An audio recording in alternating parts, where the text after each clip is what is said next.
sheekhu malo kale inuu saacad hadlo saacad inuu hadla laga yaabo khudbada ana waxba maqal yaanu quraanka xifdisanahay suuratul baqara hadaan iska akhristo hoos u akhristo midambi baa iga soo gaaray suura al-ajaab mar illa wuxuu maqli maaye ana markaan jannada tago fahbay ayu oranayaan dhaga wadaadkan nur kabiirna wuxuu ku yiri ag fadhiya adigana gacantan ku go'an marka jannada gasho mid weyn baa ku soo bixi doonta waxaan sheegayaa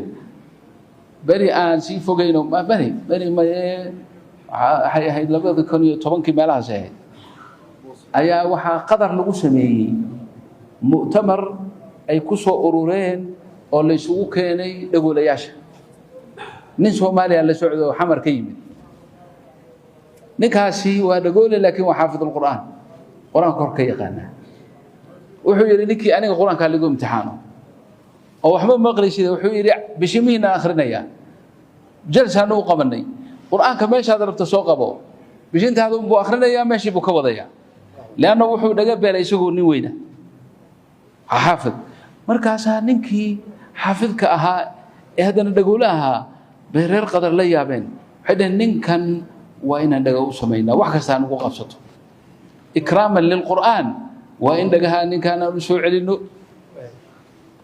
waxa la yiri mu'tamarku markuu dhamaado saddexdii bari adiga fiisada ku kordhinayna joog halkan dhagaan ku sameeynayna jazaakumullahu khayran waxa loo tagay waxa loo yeeray dhakhtarkii ugu weynaa ee arimahaas qalliinka dhagaha iyo ku shabsanaa shirban la aniguna waa la jooga jamciya khayriyana waxay tiri waxa ku baxayo idil oo boqolaal kun anaga bixinayna ninkiina wuxuu yiri aniga gacantayda waa bilaash adoo ninkii waxa la isku dayay in loo rakibo jihaaz dhagta la galiyo oo minda $7,000 iyo intaas iyo isagoo inta qaadan wixii oo dhan bilaash baa looga dhigay in loo rakibaa laakiin waa hagaagi way hagaagi weyday ninkii marka khalaas mar hadii la isku dayay arintii suurta gali weyday waxa la yiri bal mar kale noo soo noqo uu iska tagay xamar buu ku noqday ninkii waxa la yiraahdaa Muuse miyaa tirorta Muuse leeyahay ninkii xamar markuu tagay wuxuu ku dadaalay dadkan uu ururiyay noociisaas hadda bari dhaweyd uu nagu soo booqday Nairobi wuxuu noo sheegay dadka uu ururiyay ee dhagoolayaasha ee madrasada u furay ee quraanka u baray ee wax kasta u baray 2,000 bay dhanyihiin 2,000 oo fiqhi u baraya oo salaadii loo tukado baraya qolkaas wuxuu ku leeyahay ilaahay baan ku mahadiyaa maalintaas aan qadar tagay ee qadar isku dayin dhagta inay ii furaan ilaahay inuu ii soo celin baan ku mahadiyaa buu maxaa yeelay hadii bariga dhagta la ii furi lahaa khayrkan maana kasbadeen buu waxaan ogaaday buu yiri bulsho badan oo dadku ayna ka warhayninba waxaan isu guuriyay buu yiri 30 dhawlayaala oo gabdhiyo ay wiilal ah baan isu guuriyay buu markaan isu guuriyay oo muddo kadib aan wareystay waxyaalo badan ba ilaa wixii maqli maayaan markaas waxay dhahay buu yiri aan weydiiyay yeeshaan markii arinta aad kulantaan adiga xaaskaaga kuwa weydiiyay waa fiicna mar say u tukataan waa weysiisana oo aw qubayskii qubays waa maxay lahayn waa xalaal gabadha xalaal wali guuriyay qubays maxaa keenay waligiiba ma maqalba in janaabo laga qubaysto buu waxyaalo badan buu sheegay oo ay ku saabsan tahay kadalika tahaarada oo aan qaar istijaba aynan maaragtay aqoonin markaas anagu wuxuu noogu yimid Nairobi wuxuu yiri culimadeenan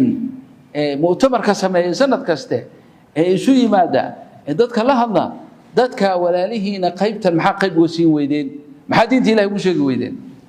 waxaan nidhi adaa mas'uula sanadkan mu'tamarka soo socda saacad baa lagu siinayaa iyo ka badan inta doonto dadka u sheeg marka isna wuxuu yiri aniguna waxaan wataa dhowr su'aal oo fatwo ah fatwadiisa waxa kamid ah wuxuu yiri xadiidkii waa kii ahaa jumcada qofku hadduu jumcada soo fariisto looma ogola inuu hadlo ama quraan akhriyo soo ma aha baan nidhi wuxuu yiri anigu wax maqli maayo sheekha waxa laga yaabaa buu yiri sida sheekh Umar uu soo qaatay sheekh Umar oo kale inuu saacad hadlo saacad inuu hadla laga yaabaa buu khudbada ana waxba maqal yaanu quraanka xifdisanahay suuratul baqara hadaan iska akhristo hoos u akhristo midambi baa iga soo gaaray suura al-ajaab mar illa wuxuu maqli maayo wallahi waxaan arintan horta waxay u baahnaan lahayd إن بلجنا دب لوجو عليه لكن سيد أنا هذا إيه موقتها واحدة بيكاس وقاري معي مر هذا ضدك كلام مشغولين وهوست أتكور دين يشو إلا وجدني لقى هاي نايد مقاشاهد وإحنا مغلب مش إيه سؤال يا أرنت بنجينا وقال هذا وحيدي بنجينا مركز هذا أنو تجنو وأن مرخاتي كعيو مثلا نبى وحلوس وحولي كي وحلوس وحولي وحللي إنكوا يقان كين هذا أنتوا إما أقبل ينبوي أو ما دام عندنا هي قانونك وحويها له إنني أقبلين تاسنا هجر دام النقطة هاي إن عندنا هذا شان قولين كبنجينا له أو أيضا إن أنو نهاي مرخاتي قري كرو مسلمين وحيا ربنا بوشيء مركا إن شاء الله لا عندهم تا نعمويك إلهي كم تاي ولا له المركا هذا ترجمة يشو هذا هاي النعم أرنت الإلهي إنك قاتي بدل كذا إن شاء الله جنة وإنسين جنة وإنسين أنا أذكركي أبهي لبا ولا أو الشيخ علي السوفي ولا الذي ونقول يا راجلي هذا مدور انتي مدنا وابا دوري سيدي تنجربوا كل وياي قوله وحدتك كويرة حبا أنا أول ما قبو أنا ما كان جنة تقول فهبي أي أورني عندك وذات كان نور كبير نوح كويري أكبر ديا هذه أنا قعنتهم كوان مركز جنة قشوا بدوي بكون صوب حدهم أقرد مركز واساسه لقى أنا فهبي دين نقنيان نعمة وين إله وادي سينيا وحبذا المركز صلاة كود ذا العبادة كود ذا وفي عندهم بارك الله فيكم